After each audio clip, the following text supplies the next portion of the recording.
समं समस्तैरनन्तपर्यायै दर्पणतल इव सकला प्रतिफलति पदार्थमालिका यत्र गुरुवः पान्तनो नित्यं ज्ञानदर्शननायिका चारित्रार्णव गंभीरा मोक्षमार्गोपदेशका।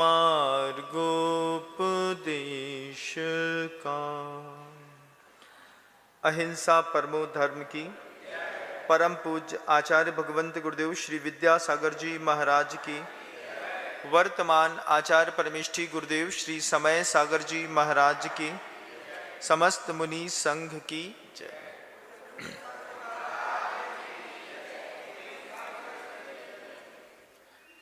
मैं आपको ले चलता हूं सदलगा की ओर। गुरुदेव उस वक्त अपने घर में 15 वर्ष की उम्र में थे और योग सागर जी महाराज जी गुरुदेव से करीब 2.5 साल छोटे थे। तो 12.5 वर्ष की उम्र में योग सागर जी महाराज जी थे। घर में नल नहीं था तो पानी भरने के लिए बावड़ी में जाना पड़ता था। साइकिल मिलती थी, साइकिल में 2 कैन डंडे में लगा करके एक सामने के मडगाट के ऊपर, एक कैरियर में और 2 पीछे लटका करके ऐसे करीब 6 पात्र एक साथ एक साइकिल में भर करके गुरुदेव बावड़ी से घर की ओर आ रहे थे। पीछे पीछे अनंतनाथ भी थे। अनंतनाथ जी मतलब योग सागर जी महाराज जी। और तीसरे दिन महाराज जी, योग सागर जी महाराज जी जो 12.5-13 साल की उम्र में थे, उन्होंने साइकिल उठा ली। साइकिल उठाई और अपने कॉन्फिडेंस के साथ मां श्रीमती से कहते हैं कि मैं पानी भर के ले आऊंगा, आप बड़े भैया को मत बोलो। कितनी उम्र है? 12.5 साल। 12.5 साल की उम्र में एक तो देखने का अभ्यास कि जब हमसे 2.5 साल बड़े भैया 6 केन भर करके एक साइकिल में ला सकते हैं तो मैं भी ला सकता हूं। तो अंदर एक साहस था। देखते देखते आत्मविश्वास बढ़ा। जैसे कार चलाना जब आप सीखते हैं तो देखते देखते सीख जाते हैं। आगे अगर आपका बच्चा गाड़ी में बैठा है तो वो देखता है कि पापा कब ब्रेक लगाते हैं, कब गियर चेंज करते हैं, कब एक्सीलेटर दबाते हैं, कैसे कार के हैंडल मोड़ते हैं। ये बात लगातार योग सागर जी महाराज श्री जी ऑब्जर्वेशन कर रहे थे। और 12.5 साल की उम्र में मां श्रीमती से कहते हैं मैं ले आऊंगा पानी, आप विकल्प मत करिए, बड़े भैया को मत बोलिए। मां कहती है अभी छोटी उम्र है, साथ में जाओ।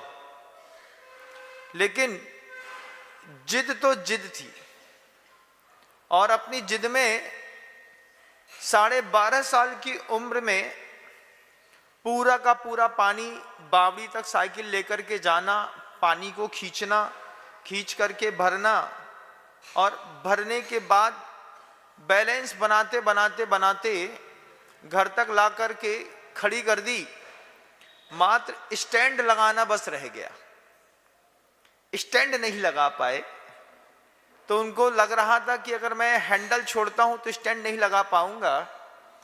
तो गुरुदेव ने स्टैंड लगाने में उनकी मदद करी। महाराज जी ने कहा कि मैं उतार भी लूंगा। तो कुछ नहीं बोले विद्याधर जी, उन्होंने कहा उतारो, मैं देख रहा हूं। बस ऑब्जर्वेशन में उनको रखे रहे। उन्होंने केन उतारी, उतार करके अंदर मां के पास जाकर के रखा और मां देख रही थी कि विद्याधर में और योग सागर जी महाराज श्री जी में, अनंतनाथ में उसने थोड़ा सा पानी छलकाया बस है, बाकी हर चीज सुरक्षित रूप से घर तक पहुंचा दी है। यह देख करके मां को बहुत खुशी हुई। मल्लप्पा जी पीछे से आए, मंदिर से लौट रहे थे तो साथ में कटोरी में गंदोदक लेकर के आए। गंदोदक लेकर के आए और पूरा का पूरा गंदोदक घर में चारों तरफ छिड़कने लगे। सीढ़ी से लेकर के, दीवार से लेकर के, आंगन में भी, चौके में भी पूरा गंदोदक छिड़का। और छोटा सा एक मिट्टी का कूड़ा रखा रहता था, प्लेट जैसी होती है जिसमें हवन करते हैं। तो वो बीच घर में बैठ करके हवन करने लगे। हवन करते वक्त अनंतनाथ जी और विद्याधर जी दोनों मां श्रीमंती से पूछते हैं, यन मंत्र क्या हो रहा है? मां श्रीमंती कहती है, महाराज जी गांव में आए हैं, उनके लिए चौका लगाना है तो गृह शुद्धि कर रहे हैं। महाराज घर के अंदर आएंगे, इसके पहले घर की शुद्धि की जाती है। घर के अंदर गंदोदक छिड़क दिया। गंदोदक छिड़कने के बाद पूरे के पूरे घर में ओम ब्रीम जगत शांति कराय श्री शांतिनाथाय नमः सर्वोपद्रव शांतिम कुरु कुरु स्वाहा, इस मंत्र की 108 बार आहुति देकर के और पूरे के पूरे घर में उसका धुआं छोड़ करके पूरे घर की गृह शुद्धि करी। अनंतनाथ जी और विद्याधर जी देख रहे थे कि इस तरीके से मुनिराज के घर में पड़गाहन से पूर्व में गृह शुद्धि की जाती है। जहां पर भी आप रहते हैं, जो भी आपके धर्म का निमित्त बनता है, उस निमित्त को तीर्थ कहते हैं। जैसे मंदिर आते हैं तो मंदिर निमित्त बनता है, वैसे ही वह घर भी जब कोई मुनिराज का आगमन होता है तो उसकी शुद्धि करके व्यवस्थित, जब मल्लप्पा जी ने पूरी एक आहुति दे दी तो विद्याधर जी से कहते हैं कि जाओ और पूरे घर में इसका धुआं फैला दो। धुआं फैलाने के बाद, चूंकि घर की आदर्श संहिता वैसे भी पवित्र थी, घर में किसी भी प्रकार का अभक्ष का आना नहीं होता था, लेकिन घर घर होता है। आपका भी घर होगा। आप बताइए कि जो आपका घर है वो कर्म भूमि है, भोग भूमि है कि तपोभूमि है? घर की 3 स्थितियां में से एक स्थिति, 2 स्थिति आपने अपने घर की बनाई होगी। या तो आपका घर सिर्फ कर्म भूमि होगा। कर्म भूमि का मतलब आदमी थका हारा दुकान से वापस आता है, खाता है, पीता है, सोता है, उठता है और फिर चला जाता है। घर तपोभूमि है। तपोभूमि से घर के अंदर समय समय पर स्तोत्र पाठ होते हैं, मंत्र जाप होते हैं। घर का ऑरा अगर इनबैलेंस होता है तो इनबैलेंस्ड घर के ऑरे को, मान लीजिए घर के अंदर 2 भाइयों में कसाई के साथ विवाद हो गया। विवाद होने पर घर की वाइब्रेशन, घर की लेशियाएं परिवर्तित हो जाती हैं। किसी के घर में कुछ अशुभ हुआ हो तो उसके घर के सन्नाटे से आप पकड़ लेते हैं कि घर के अंदर अशुभ हुआ है। किसी के यहाँ विवाद हो गया हो तो आप एकदम से अचानक पहुंचे और 5 मिनट पहले विवाद खत्म हुआ हो तो भी अजीब सा माहौल घर का दिखाई देता है। ऐसे ही 2 भाइयों के विवाद में जब कभी भी घर का वातावरण खराब हो जाता है तो जाप्यानुष्ठान होता है। बंधुओं, घर के अंदर बैठ करके जो माँ बहनें होती हैं, ये माला दे करके भक्तांबर या कल्याण मंदिर स्तोत्र का पाठ करके घर की वाइब्रेशन को सही करती हैं। तब ये आपका घर जो है वो वास्तव में तपोभूमि बनता है। तपोभूमि घर को महिलाएं भी बनाती हैं। आज अष्टमी है बेटा, आज अपना एकासन है, आज माँ का उपवास है, तुम्हारा एकासन है। तो माँ उपवास करती है तो बच्चे को एकासन करने की प्रेरणा मिलती है। माँ 16 कारण के एक सवा महीने के व्रत करती है तो बच्चा सवा महीने तक बाहर के खाने का त्याग कर देता है, तो घर को तपोभूमि भी बनाया जाता है। अनशन से, अमोदर से, वृत्ति परिसंख्यान, रस परित्याग, विविक्त संयासन, काय क्लेश, ये सिर्फ साधु अपने जीवन में करते हैं ऐसा नहीं, गृहस्थ भी अपने जीवन में अनशन, अवमोदर, वृत्ति परिसंख्यान, अष्टमी चतुर्दशी के दिन बिस्तर में नहीं सोने का नियम।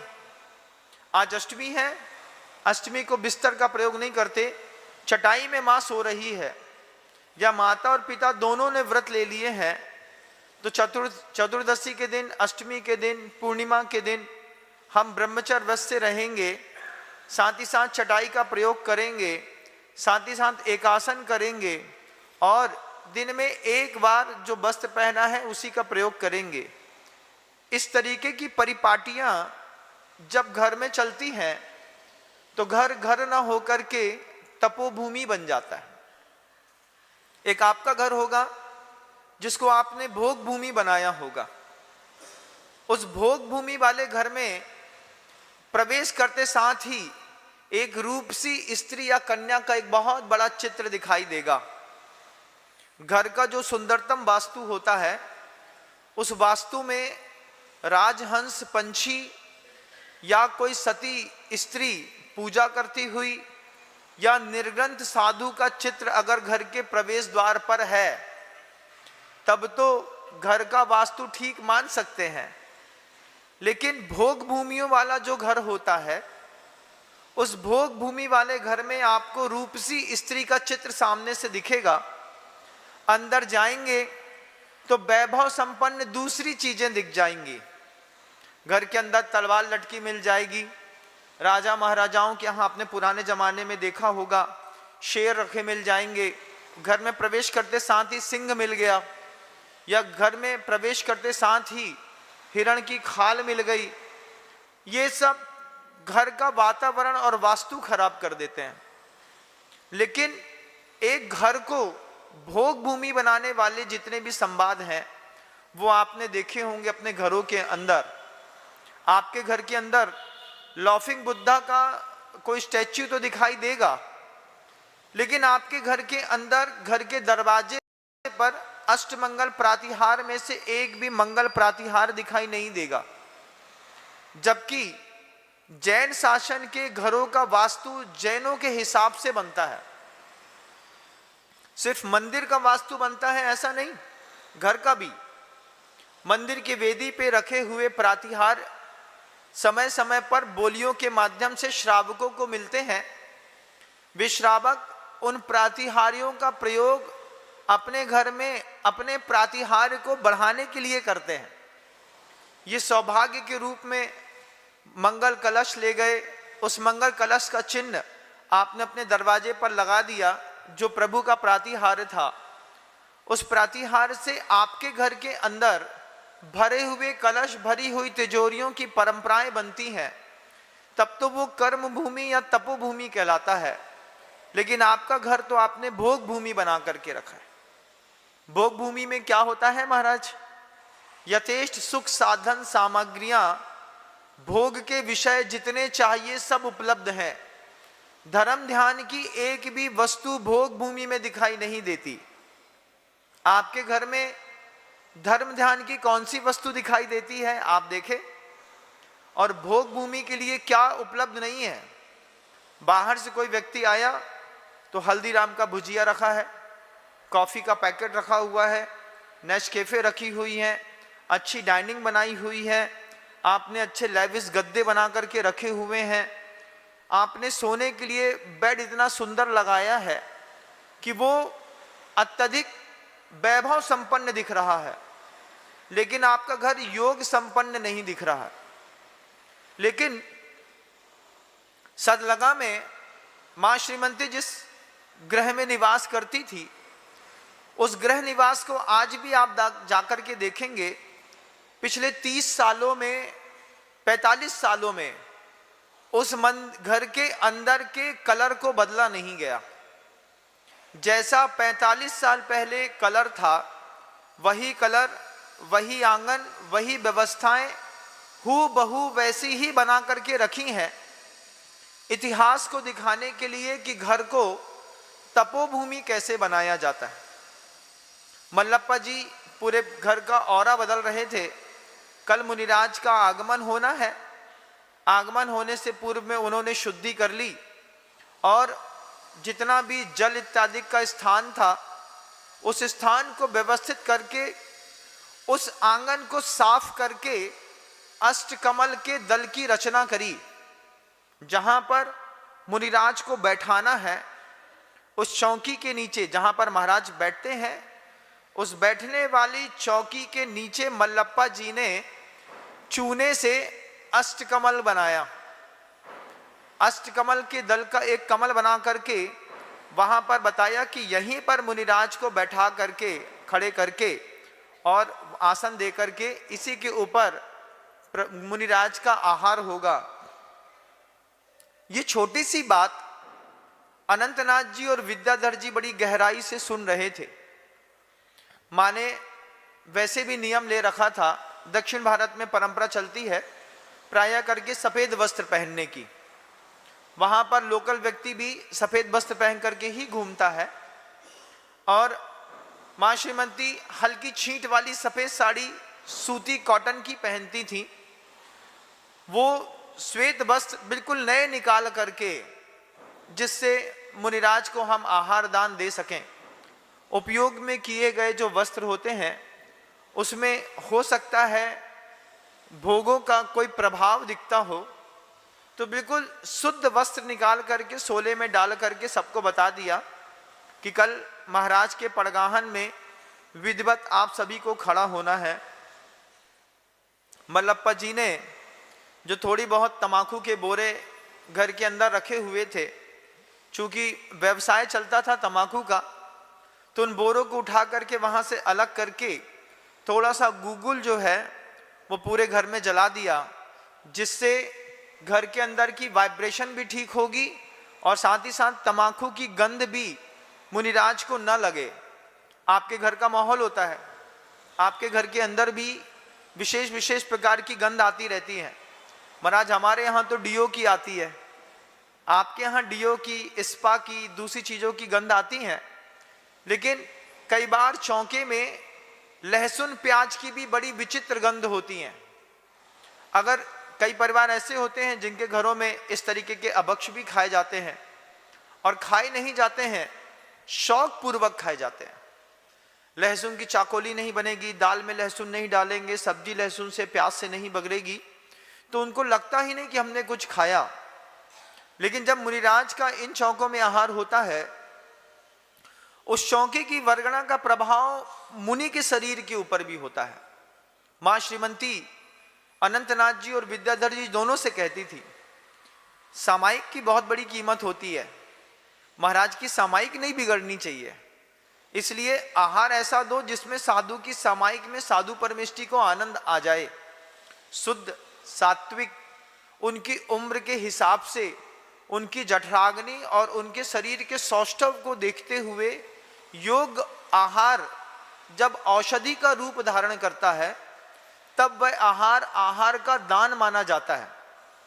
आप जो चौके लगाते हैं उसमें दान कम, कंपटीशन ज्यादा रहता है। हमारे घर के अंदर अगर 4 मीठा नहीं रहेंगे, 4 प्रकार के और डिश नहीं रहेंगी, तो बगल वाला क्या कहेगा। लेकिन उस समय ऐसा होता नहीं था। भाकरी झुनका जो घर के अंदर खाते थे, वही झुनका भाकरी में अच्छा ताजा घी दे दिया, गन्ने के खेत से गन्ना लेकर के आए, घर के बाहर मशीन लगी थी, वहीं से गन्ने का रस निकाल दिया, शुद्ध औषधि प्रासुक दे दी। महाराज की जठराग्नि और उम्र को देख करके बहुत ज्यादा हुआ तो आटे के 2-4 लड्डू महाराज को खिला दिए, दूध पिला दिया अच्छे से, आहार बहुत आनंद संपन्न हो गया। घर की हर चीज मिलती थी। दक्षिण में आज भी एक बहुत अच्छा प्रचलन है बंधुओं,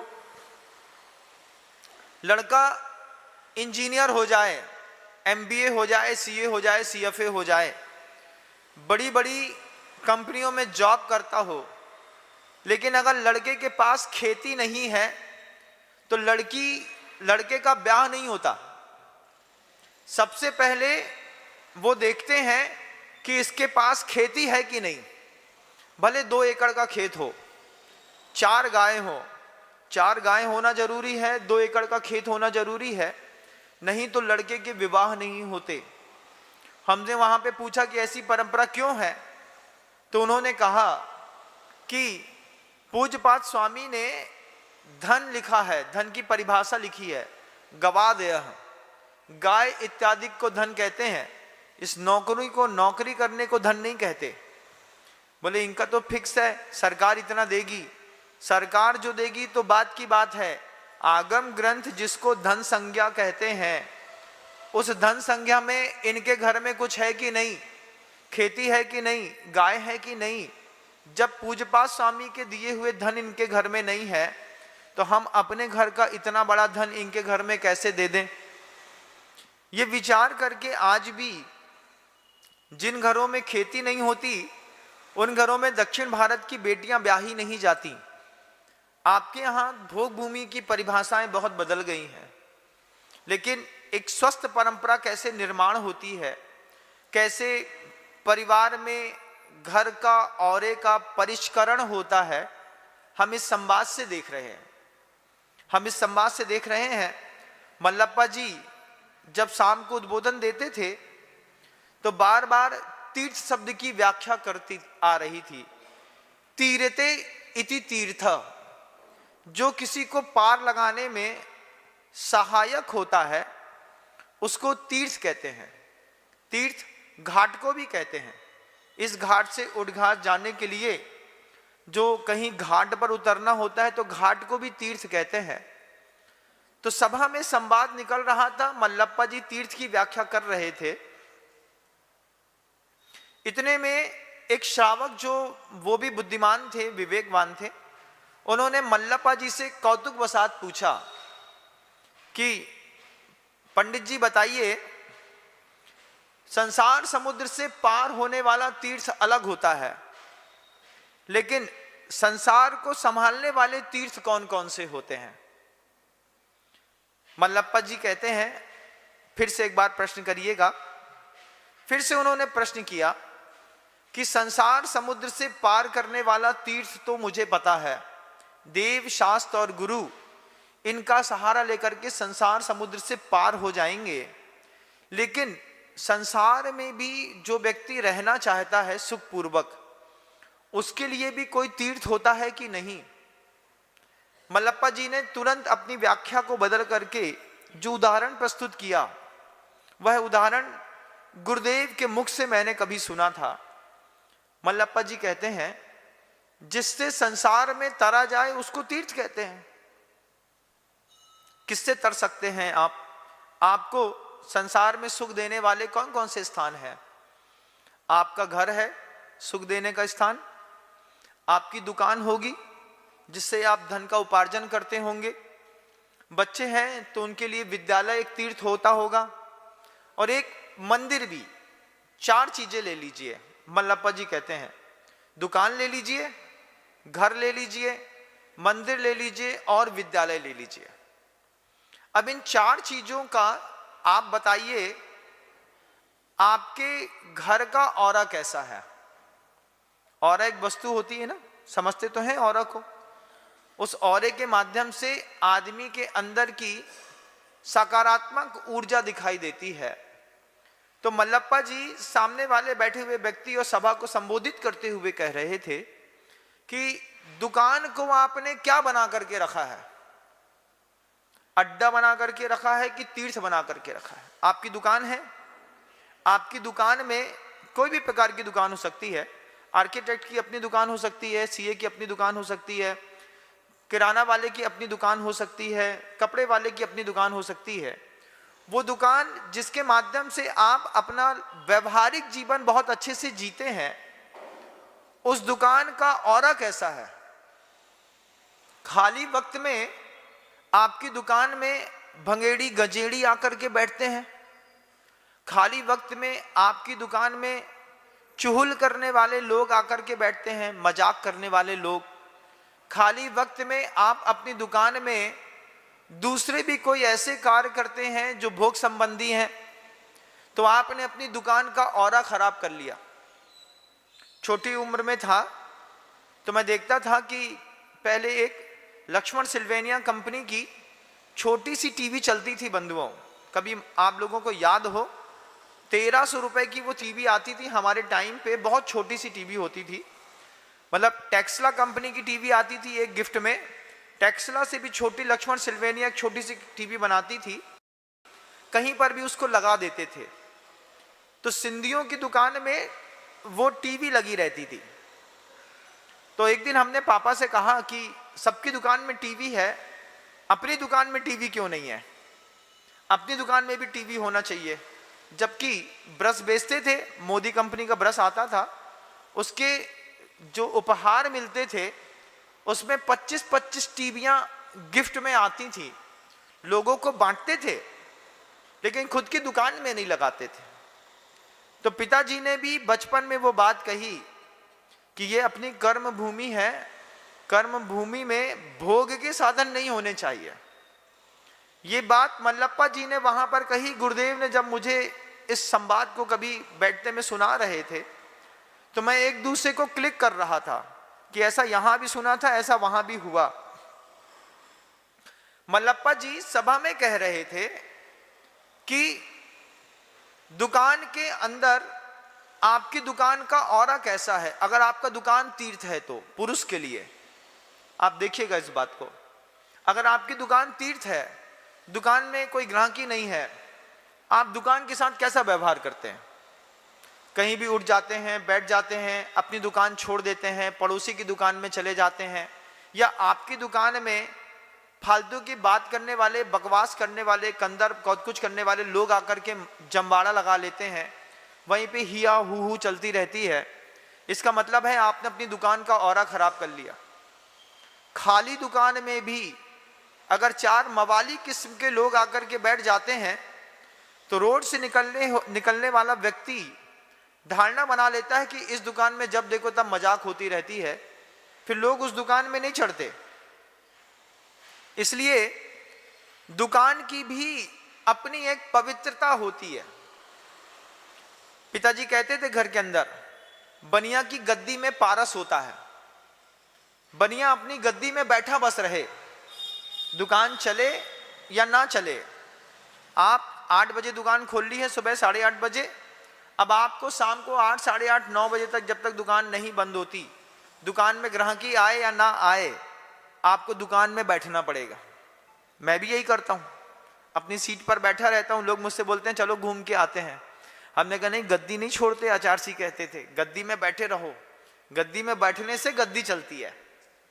लेकिन आप लोग देखिएगा कि जो लौकिक तीर्थ है आपका, जिसके माध्यम से आपका जीविकोपार्जन होता है, जीवन का उद्धार होता है, उस दुकान का आपने किस तरीके का वास्तु बिगाड़ा है कि संवारा है, उसका ऑरा कैसा है। फिर आपके परिवार के अंदर अगर आपका घर एक तीर्थ है या फिर घर के माध्यम से भी आपको सुख मिलता है, तो फिर आपके घर का ऑरा कैसा है। घर में प्रवेश करते साथ आदमी एक दूसरे से भयभीत है। 2 लड़ाइये एक साथ घर में रहते हैं कि 2 भाई घर के में एक साथ रहते हैं। पिता पुत्र भी लड़ाइया हो सकते हैं, लड़ाइया होते हैं कि नहीं होते हैं महाराज।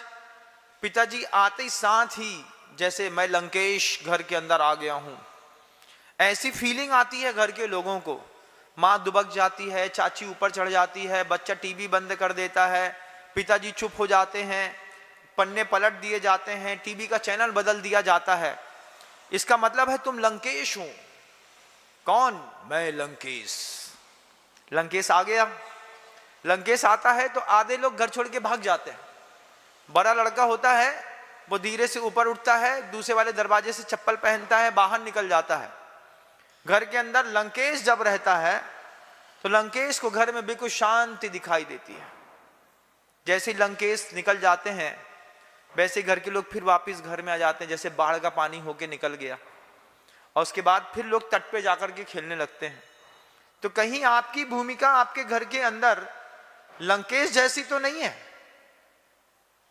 आपको देख करके पत्नी अपने विचार शक्ति को बदलती हो, बच्चा अपनी भाव शक्ति को बदलता हो, पिता और पुत्र एक थाली पर भोजन नहीं कर पाते हो, प्रेम बढ़ाने का सबसे गजब का तरीका है।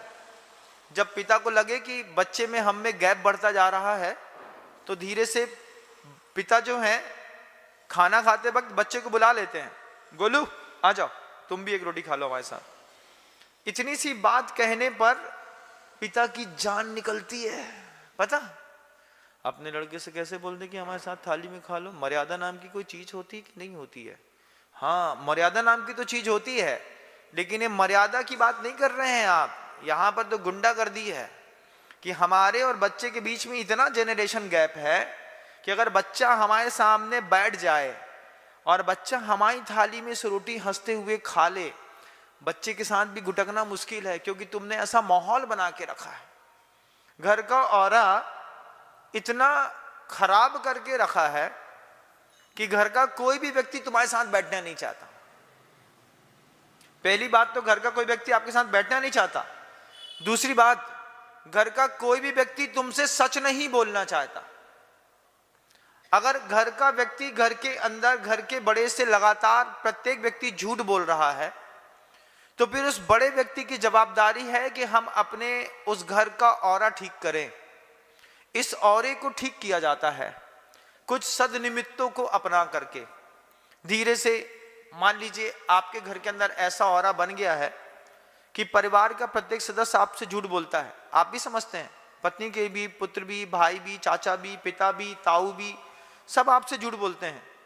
फिर आपको अपने स्वयं के परिष्करण की आवश्यकता है। उस परिष्करण के लिए साधु की संगति का सहारा ले लिया जाता है। मान लीजिए घर का माहौल ठीक नहीं हो रहा है, तो 4 दिन किसी साधु का प्रवचन सुनने के लिए चले जाइए। 4 दिन साधु का प्रवचन सुन के और 5वें दिन घर में घोषणा करो कि हम महाराज जी के प्रवचन सुनने गए थे, हमने आलू का त्याग कर दिया है। जैसे ही घर के अंदर का दादा आदमी आलू का त्याग करेगा, घर के अंदर चर्चा का विषय बनता, क्या हुआ तुम्हारे बड़े पापा ने आलू छोड़ दे? हाँ, बड़े पापा और आलू छोड़ दे। हो, सब में चर्चा का विषय बनेगा। 8 दिन आपने आलू को छोड़ दिया, 15 दिन, 1 महीना, 2 महीना, 4 महीना नहीं खाया, आपकी छवि आपके घर के अंदर बदलती है। आपने एक छवि बनाई है अपने घर के अंदर अपनी, उस छवि की वाइब्रेशन को चेंज करना होता है, जिसमें त्याग का सहारा लिया जाता है, जिसमें तीर्थ वंदना का सहारा लिया जाता है। आपके लड़के ने आपसे शिखर जी जाने के लिए पैसा मांगा। आपने देखा कि लड़का बड़ा हो गया है, 18-20 साल का, ये पूरा ग्रुप जा रहा है, नहीं जाने देंगे तो बुरा मान जाएगा, और आपने अपने बच्चे को 10,000 रुपए दे दिए। सहज बात थी, कोई बड़ी बात नहीं थी। बड़ी बात यह थी कि आपकी जो पूरी फैमिली थी, आपकी पूरी फैमिली में आपने खुद डिजाइन किया इस बात को कि अपन सबको 25 तारीख को शिखर जी चलना है, अपन सब शिखर जी की वंदना करने जा रहे हैं। जब एक गृहस्थ दंपति धर्म ध्यान के निमित्त से घर से बाहर निकलता है, तो वास्तव में वो धर्म ध्यान होता है, क्योंकि पति और पत्नी दोनों आपस में 2 शरीर और 1 आत्मा वाली स्थिति रहती है।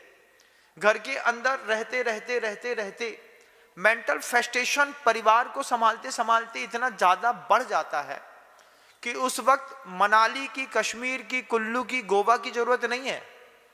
उस वक्त जरूरत है एक अच्छे क्षेत्र में जाकर के अपनी सब एक साथ वर्गणाओं को ठीक कर सकें। अच्छे क्षेत्रों में भोग विलास की चीजें नहीं मिलेंगी, आपको एक साफ सुथरा सा कमरा मिल जाएगा, आप चाहेंगे तो हो सकता है आपको एसी मिल जाए। इसके बाद भोजनशाला का ही भोजन करना है। अच्छे क्षेत्रों में जाकर के अगर आप मान लीजिए बाहर की होटल का भोजन खाते हैं, मान लीजिए आप कहीं बाहर की चाय पीते हैं, कॉफी पीते हैं या फिर कुछ और करते हैं, तो भी वो आपका पर्यटन हो जाता है, ना कि दर्शनीय स्थल, ना कि कोई भक्ति का स्थल। तो वहां पर जाकर के जो दंपति है, आप बताइए मुझे, अपनी पर्सनल फैमिली को लेकर के आपने सम्मेद शिखर जी की यात्रा कितनी बार करी?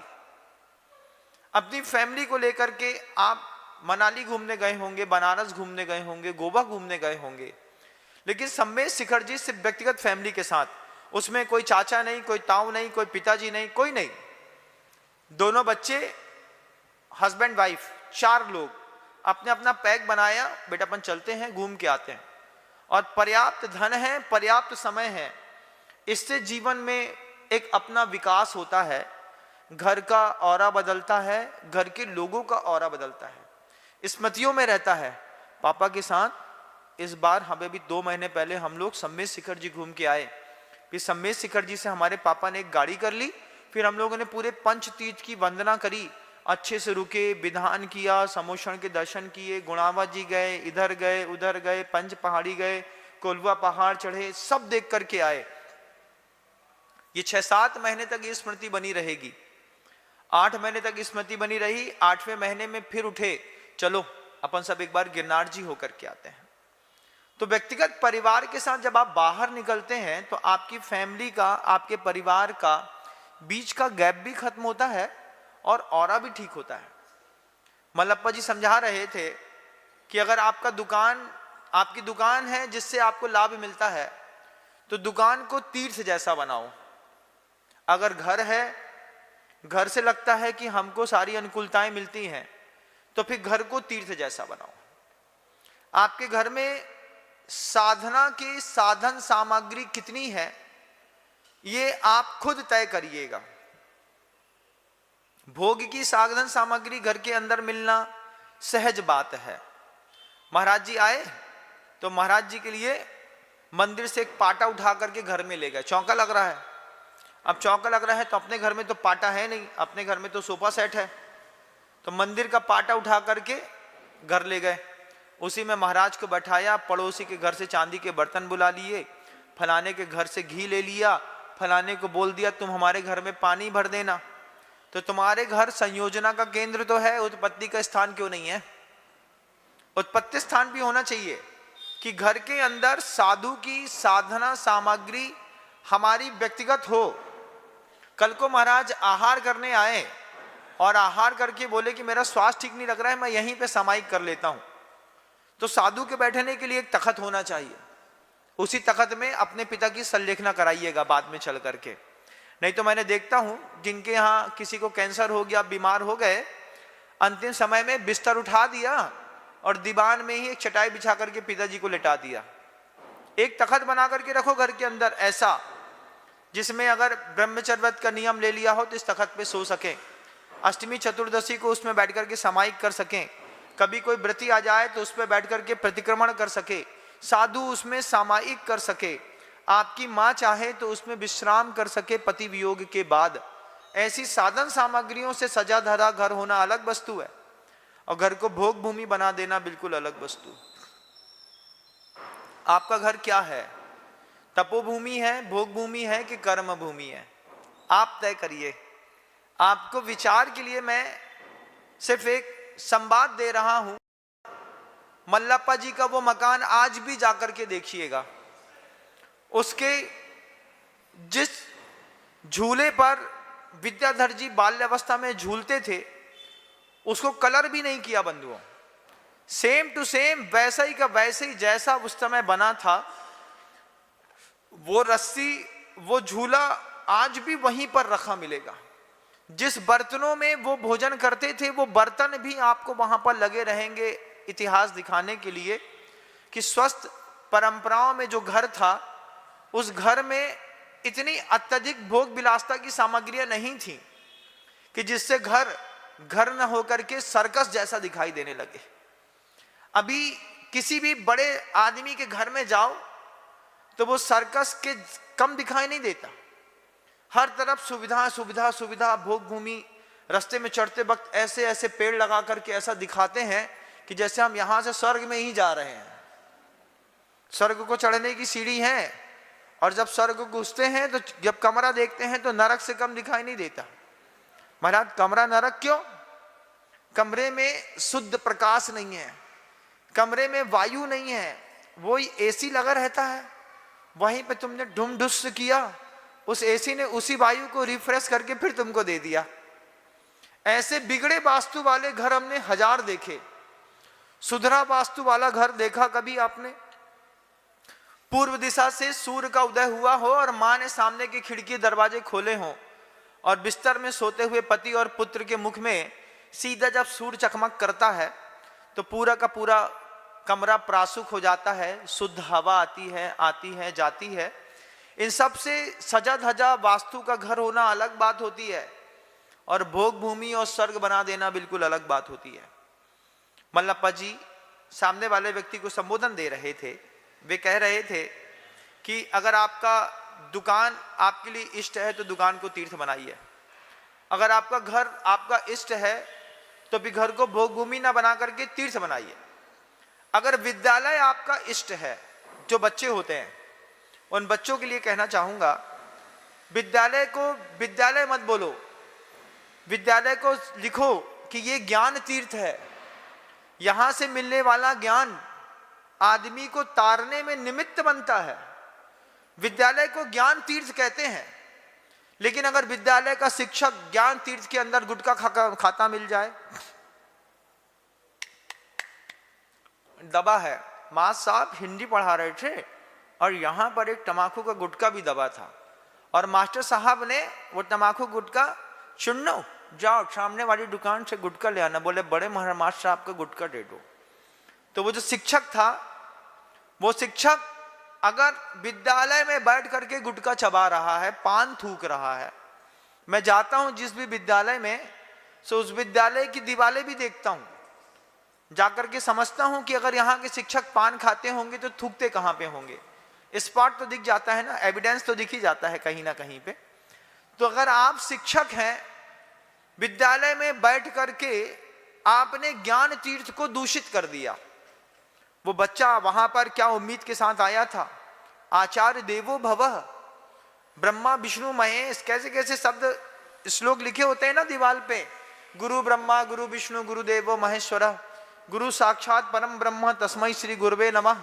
पता चला बेई गुरु जी जो हैं वे वहां पर बैठ करके गांजे की फुक्की लगा रहे हैं, गुटखा खा रहे हैं, धीरे धीरे मसल रहे हैं।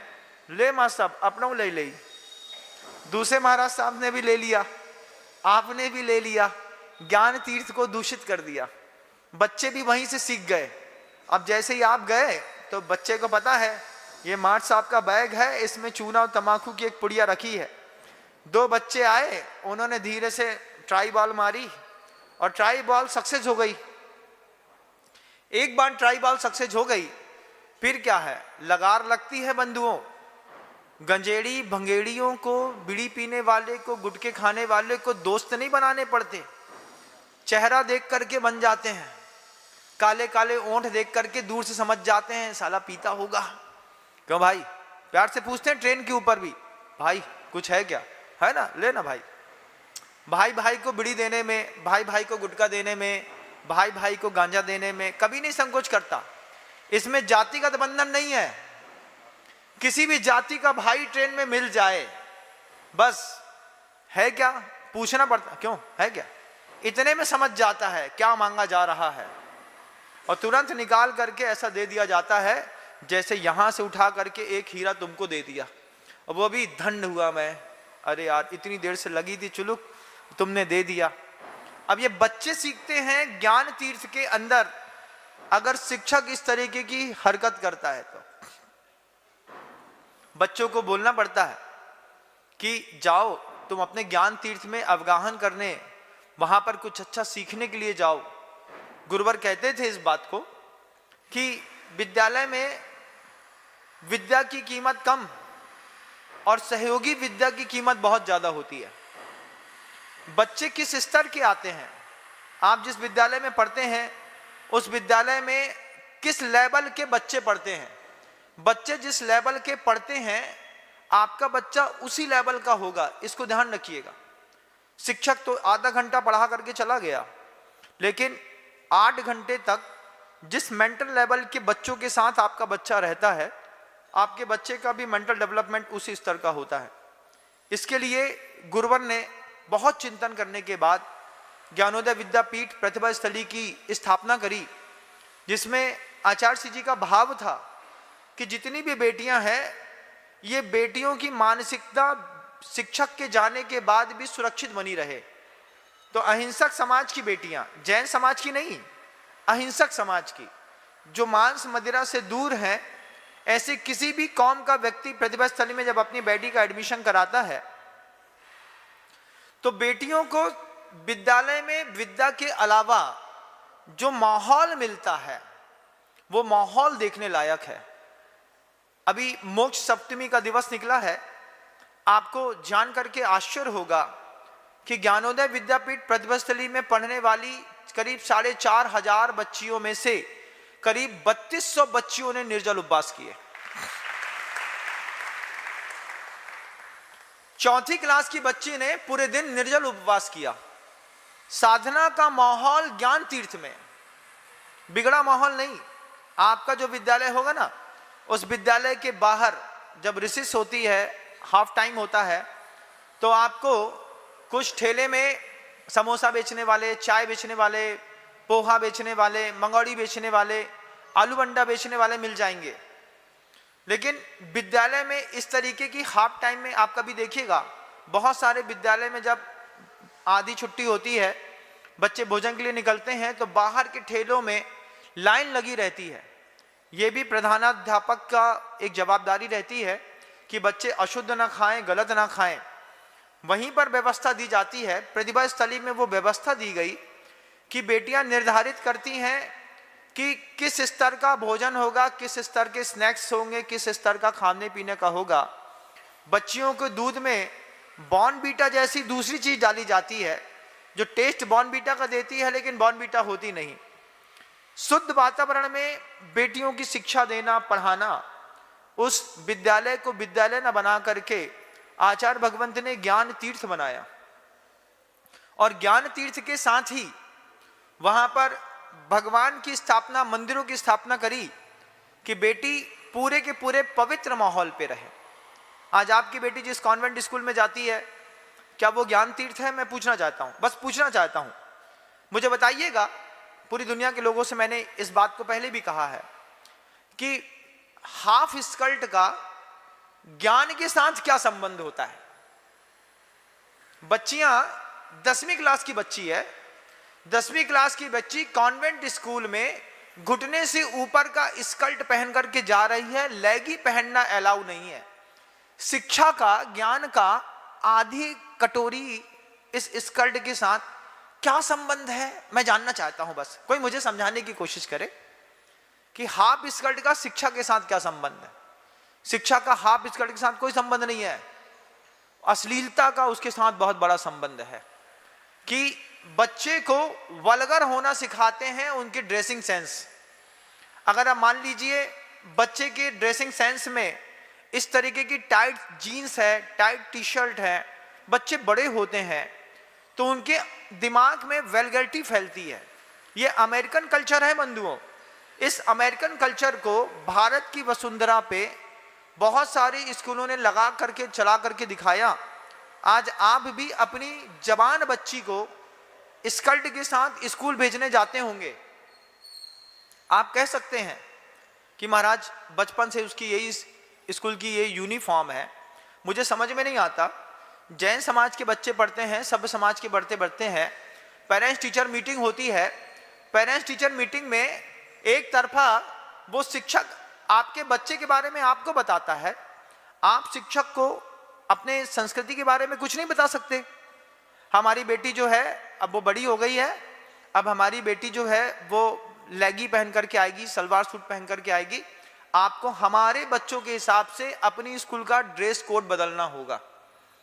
वे स्कूल वाले अपनी कमाई के हिसाब से हर साल ड्रेस कोड बदलते हैं।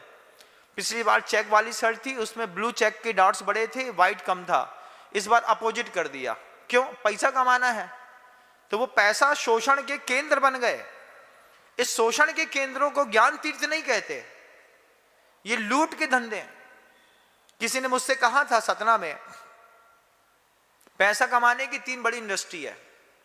एक, अच्छा हॉस्पिटल खोल दो, दूसरा अच्छी होटल खोल दो, और तीसरी बहुत अच्छी एजुकेशन सेंटर खोल दो। विद्यालय, होटल और हॉस्पिटल, 3 चीजों में बेहिसाब पैसा है। इसलिए आप देखेंगे कि भारत में जितने भी नेता हैं, उन नेता का किसी ना किसी विद्यालय से, किसी ना किसी कॉलेज से प्रत्यक्ष या परोक्ष में अत्यधिक गहरा संबंध होता है। और उनके गहरे संबंध के कारण ही पीजी की जितनी सीट्स हैं वो 2.5 करोड़ रुपए की चली जाती है। अगर उन नेताओं के गहरे संबंध उस विद्यालय से ना रहे तो ये सीट्स 30 लाख रुपए में आकर के खत्म हो जाती हैं। इसका उदाहरण आप देखिएगा, जब आप विदेशों में, केन्या में, आप यूक्रेन में, आप इंडोनेशिया में जाकर के MBBS करते हैं, MD करते हैं, तो पता चला कि वहां का MD 30 लाख रुपए में हो जाता है। हमारे यहाँ मास्टर्स बनने के लिए 2.5 करोड़ रुपए देना पड़ता है। क्यों? उसके पीछे एक नेता भी बैठा होता है, उस नेता की भी जेब भरनी पड़ती है। ज्ञान तीर्थ को इस तरीके से दूषित कर दिया जाता है। अगली बार जब आप अपने पेरेंट्स टीचर मीटिंग में जाइएगा तो अपनी जवान बच्ची की चिंता आप मंच से करिएगा। जब आप अपनी जवान बच्ची की चिंता मंच से करेंगे, कॉन्वेंट स्कूल वालों से बोलेंगे कि ये स्कल्ट वाला सिस्टम आपको बदलना होगा, अदरवाइज हम सब मिलकर के अपनी सारी बच्चियों को बाहर कर लेंगे। जब आप ऐसा सामने वाले को बोलेंगे, वे भी विचार करेंगे कि सभ्य समाज के लोगों को यहाँ पर रखा गया है, उनके हिसाब से हमको कुछ परिवर्तन तो करना पड़ेगा।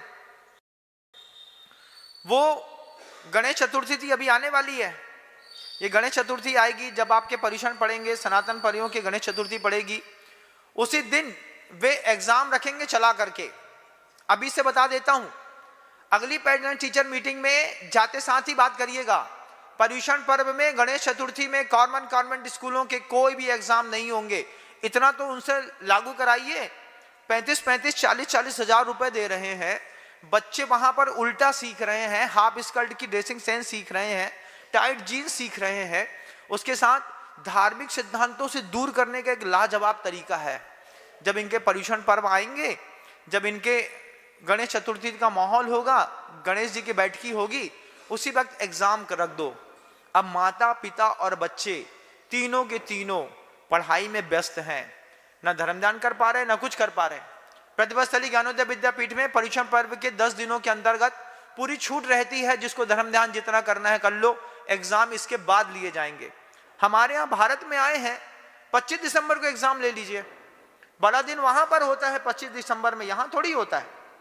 लेकिन ज्ञान तीर्थ की पूरी परिभाषा इस तरीके से बदल करके कॉन्वेंट स्कूलों में जहां पर आप अपने बच्चों को भेजते हैं, बहुत सजग और सहज होने के लिए आपको इस चीज पे ध्यान देना होगा बंधुओं।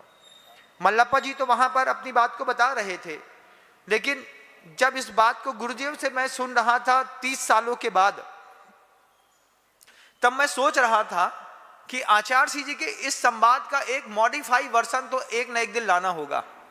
बैठा था तो मैंने सोचा कि क्यों ना गुरुवर की बताई हुई इस पुरानी यादों को आपके बीच में रखूं, कि किस तरीके से ग्रह शुद्धि होती है, किस तरीके से औरा पवित्र किया जाता है, किस तरीके से पारिवारिक संवाद अच्छे होते हैं, किस तरीके से दुकान को तीर्थ बनाया जाता है, मकान को तीर्थ बनाया जाता है, किस तरीके से विद्यालय को तीर्थ बनाया जाता है, किस तरीके से मंदिर को तीर्थ बनाया जाता है। आज आपका मंदिर है, इस मंदिर के अंदर आने के बाद भी आचार्य पूज्यपाद स्वामी ने कहा है, हर व्यक्ति मंदिर में आने वाला मोक्ष जाएगा ऐसा जरूरी नहीं है। कुछ लोग मंदिर के निमित्त से नरक चले जाते हैं।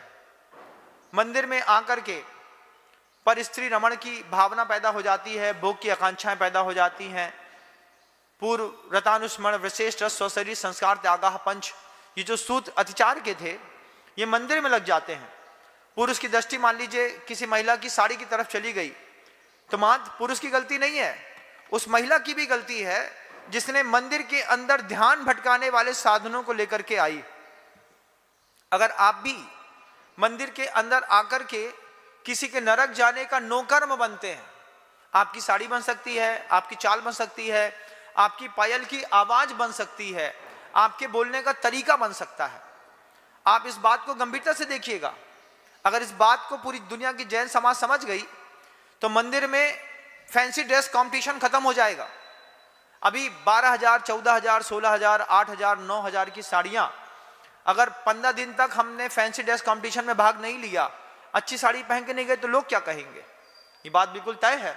बड़े घर की महिलाएं बड़ी बड़ी अच्छी साड़ी पहन करके आती हैं, लेकिन अगर उस साड़ी को देख करके किसी धर्मात्मा का धर्म ध्यान बाधित होता है तो आप बाधा पहुंचाने वाले नौकर्म के रूप में शामिल हो गए। इससे आपको भी कर्म बंद होता है, आपको भी कर्म बंद होता है। मंदिर में, मंदिर को भी तीर्थ बनाइए। इसलिए मैंने कहा कि पूरी दुनिया के लोग कम से कम अष्टमी और चतुर्दशी का नियम ले लें कि सफेद साड़ी हल्की छीट वाली पहन करके ही मंदिर आएंगे। एक जैसी साड़ी, एक जैसा ड्रेस कोड होगा, एक जैसी साड़ी और एक जैसे ड्रेस कोड में मंदिर के अंदर भावनाएं बिल्कुल एक जैसी बनेंगी। एक जैसा भोजन करने पर एक जैसी भावनाएं बनती हैं, एक जैसे वस्त्र पहनने पर, सामूहिक धर्म ध्यान करने पर, सामूहिक शांति धारा करने पर, सामूहिक अभिषेक करने पर।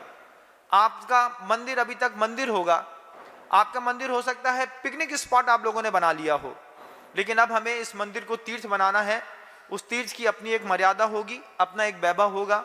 उसके लिए आप भी अपना अंतर्मन बनाइएगा। संवाद मल्लप्पा जी का चल रहा था, मल्लप्पा जी का ध्यान घड़ी की ओर गया और घड़ी अपनी उम्मीद से ज्यादा आगे बढ़ चुकी थी। मल्लप्पा जी ने संवाद खत्म किया, गुरुदेव ने संवाद खत्म किया, मैं भी अपना संवाद खत्म करता हूं, शब्दों को विराम देता हूं। गुरुदेव श्री विद्यासागर जी महाराज की